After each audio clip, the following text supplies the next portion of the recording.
ناظرین السلام علیکم.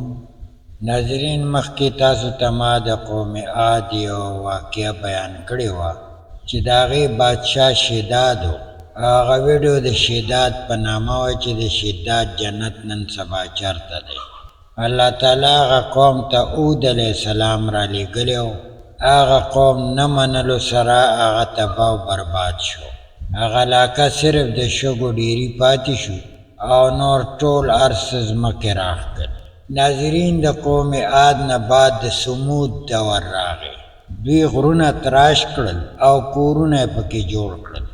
الله تعالی دوی له رزق، اوبه، سبزیانې، شنه باغونه، د هر قسم نعمت نه مالامال کړل. دا خلک د قوم عاد نه مضبوط خلک وو. دوی له الله تعالی دومره طاقت ورکړی و چې ولاړې ونې به یې د ایښه ایستلې، او د دې طاقت د وجې دا خلک د کفر طرف ته لاړل. نو دوی له الله تعالی د هدایت دپاره حضرت صالح علیه السلام راولېږه.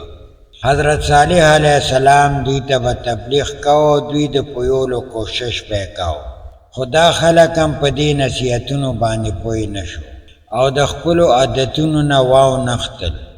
الله تعالی دوی ته د هدایت په لاره راوستو دپاره یو اوښه او د هغې بچی هم وله راولېږه، خو دا خلک د هدایت اخیستو په بجای د هغه اوښې دشمنان جوړ شول او یو ورځ یې په هغه اوښه باندې حمله وکړه او هغه یې قتل کړه، او د اوښې بچی ویرېده او د غرونو طرف ته یې منډه کړه او په غر کې ننوته او په هغې کې یې ورک شو.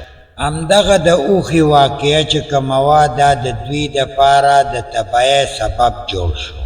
حضرت جبرائیل علیه السلام یو چغه وواله او مدین او صالح نه واخله حضرموت پورې 500 کیلومیټره دغه غر په وړو وړو حصو کې تقسیم شو او دغه قوم په دغه کې برباد شو. حضرت صالح علیه السلام د قوم د تباهۍ نه بعد د حضرت هود علیه السلام علاقې احقاب ته راغی او په دغه غرونو کې آباد شو او دالته وفات هم شو او دالته په یو غر باندې دفن هم شو. د احقاب د علاقه په دغه وخت باندې عمان کې وه. د قوم عاد او د قوم ثمود د دواړو دا خلک د سلاله ښار په مضافاتو کې آباد وو. د حضرت هود علیه السلام او د حضرت صالح علیه السلام مزارات هم په سلاله ښار کې دي. ناظرین دا د صالح علیه السلام واقعه وه. کم قومونو چې د الله تعالی احکام پرېښي او د شیطان په لار روانو د هغې دا انجام. الله تعالی دې مونږه د الله تعالی په احکامو قایم او صالح وساتي. ناظرین انشاءالله بیا به ملاقات کوو. اجازت غواړم. الله هم خوشحاله آباد لره.